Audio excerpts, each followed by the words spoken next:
Digha Shankarpur hoteliers অ্যাসোসিয়েশনের বার্ষিক সাধারণ সভায় পর্যটকদের সুবিধার্থে দীঘা ট্যুরিস্ট গাইড বই প্রকাশিত হলো। পূর্ব মেদিনীপুর জেলার রামনগর বিধানসভা সৈকতনগরী দীঘায় দীঘা বাইপাসে প্রান্তিকা ব্যাঙ্কোয়েট হোটেলের সভাকক্ষে দীঘা শঙ্করপুর হোটেলিয়ার্স অ্যাসোসিয়েশন 34তম বার্ষিক সাধারণ সভা 2024-2025 অনুষ্ঠিত হলো। এই 34তম সাধারণ সভা প্রদীপ প্রজ্বলনের মাধ্যমে শুভ সূচনা হয়। অনুষ্ঠানের প্রথম পর্যায়ে আগত অতিথিবৃন্দ এবং সংস্থার সদস্যদের ফুলের তোড়া, উত্তরীয় ব্যাচ দিয়ে সংবর্ধনা জানানো হলো। উপস্থিত ছিলেন এই সংস্থার সভাপতি সুশান্ত পাত্র সহ সমস্ত সদস্যবৃন্দ ও আগত অতিথিবৃন্দ।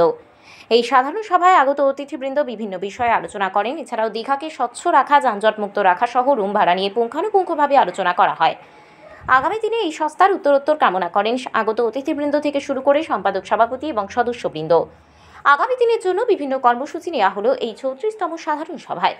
সংবাদ মাধ্যমের মুখোমুখি হয়ে এই সংস্থার সভাপতি সুশান্ত পাত্র বলেন, এই বইটা মূলত ওই ভাড়া যে বেশি নেওয়া ছিল অভিযোগ আসছিল, এই ভাড়াটা যাতে সঠিকভাবে নেয় তার জন্য সমস্ত হোটেলের নাম, তার ফোন নাম্বার, তার কত ভাড়া, কত পর্যন্ত তার ভাড়া উঠতে পারে, সমস্ত ভাড়া এখানে লেখা আছে বইতে।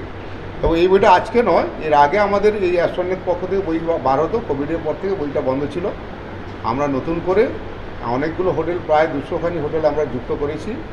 আরও আগামী 15 দিন বাদে যে সেকেন্ড এডিশনটা বই বেরোবে তাতে কিন্তু আরও সমস্ত হোটেলকে আমরা যুক্ত করব, যাতে পর্যটক দীঘাতে না ঠকেন এবং দীঘা সম্বন্ধে মানুষের একটা ভালো ধারণা তৈরি হবে।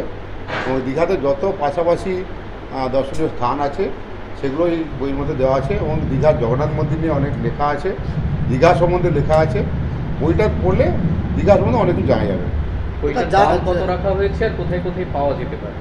বইটা আমাদের অ্যাসনে, আমরা সমস্ত হোটেলে দুটো করে বই দিয়ে দিচ্ছি এবং অ্যাসন এমন যত আমাদের সংগঠন আছে, বেঙ্গল চেম্বার অফ কমার্স আমাদের যত সংগঠন, সব সংগঠনের কাছে বই যাবে। দীঘা ডিএসটি অফিসে থাকবে, আমাদের অফিসে থাকবে।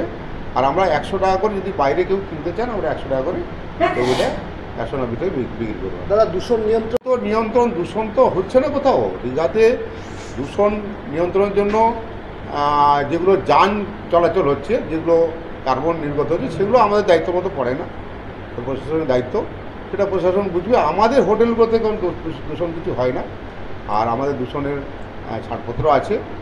অতএব দূষণ বিষয়ে আমাদের একটু করণীয় নিয়ে। দাদা, 34তম এজিএমে আজকে কি কমিটিতে নতুন সংযোজন বা কোনো কি বিয়োজন হলো? আজকে আমাদের যে কমিটি ছিল তার মধ্যে দুজনকে আমরা বাদ দিয়েছি, দুজনকে নিয়েছি। তবে যাদেরকে বাদ দিই তাদেরকে বাদ দেওয়া হচ্ছে না। আগামী একটা মিটিং করে আমরা একটা উপদেষ্টা কমিটি করব।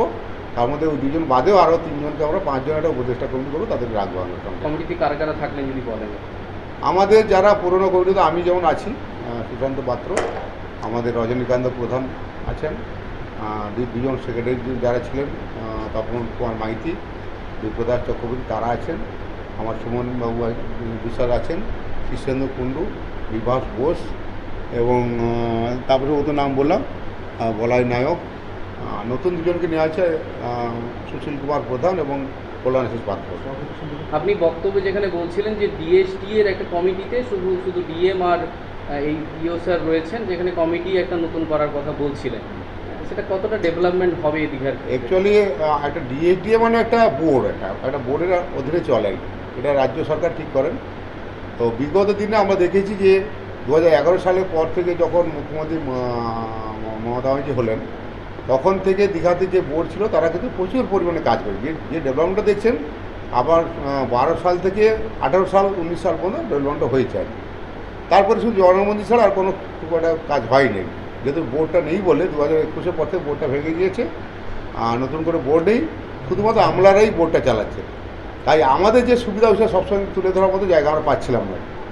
সেই জন্য আমাদের আজকে বক্তব্য ছিল যে আমরা মুখ্যমন্ত্রীকে দরবার করবো, যে বোর্ডটা যদি হয় তাহলে স্থানীয় প্রতিনিধিরা থাকবেন, প্রতিনিধিরা তাদের কাছে আমাদের সুবিধা অসুবিধার কথাটা তুলে ধরতে পারবে। দাদা, মুখ্যমন্ত্রী কি তাহলে স্থানীয় স্তরের জনপ্রতিনিধিদের কি বিশ্বাস করতে পারছেন না? সেই জন্য কি এই বিষয়টা আমি বলতে পারবো না, এটা মুখ্যমন্ত্রী জানেন। তবে সেটা নয়, আসলে একটা রাজনৈতিক একটা সমস্যা ছিল, সেটা আপনারাও জানেন। 2021 সালের পর থেকে আমাদের জেলার প্রেক্ষাপটটা পাল্টে গেছে। যারা দায়িত্বে ছিলেন তাদেরকে সরিয়ে দেওয়ার পরে নতুন করে তাকে কাউকে দায়িত্বে আনা হয়নি, সেই জন্য বোর্ডটা তৈরি করেননি। তো আমার বিশ্বাস এবারে বোর্ড তৈরি হবে, আমরা তার কাছে যাবো, দেখা করতে যাবো। যানজট একটা বড় সমস্যা। এ নিয়ে কি পরিকল্পনা নিলে ভালো হয় বলে আপনি মনে করেন? আমাদের প্রস্তাব অনেক হয়েছে। আমরা দীঘাটাকে যে প্রধান সড়ক সেটাকে আরও চওড়া করতে হবে। কিছুটা হয়েছে চওড়া, আরও চওড়া হবে, সেটা আগামীকালও কথা হয়েছে। টেন্ডারও হয়েছে বলে শুনলাম, ডিএম সাহেব কালকে জানিয়েছিলেন। 22 কোটি টাকার টেন্ডার করেছেন। আর এই যে বাইপাস যেটা আছে, বাইপাসটাকে আরও চওড়া করতে হবে এবং তার সঙ্গে যে ট্রেনের কাছে যে গাড়িগুলো আটকে আছে ট্রেন লাইনের কাছে, সেইটাকে একটা ওভারব্রিজ এটা করা দরকার। আন্ডারপাসের একটা দাবি তোলা হচ্ছে, রেলের আন্ডারপাস, হ্যাঁ, ক্রসিং আন্ডারপাস। না, আন্ডারপাস এখানে করা যাবে না, যেহেতু দীঘা এখানে জলের মানে জলস্তরটা অনেক উঁচুতে থাকে। এখানে আন্ডারপাসে ওভারব্রিজ আমরা চাইছি এখানে। কারণ ওভারব্রিজ হলে আমাদের ফ্লাইওভার এটা বলে, সেটা হলে কিন্তু আমাদের সুবিধা হবে।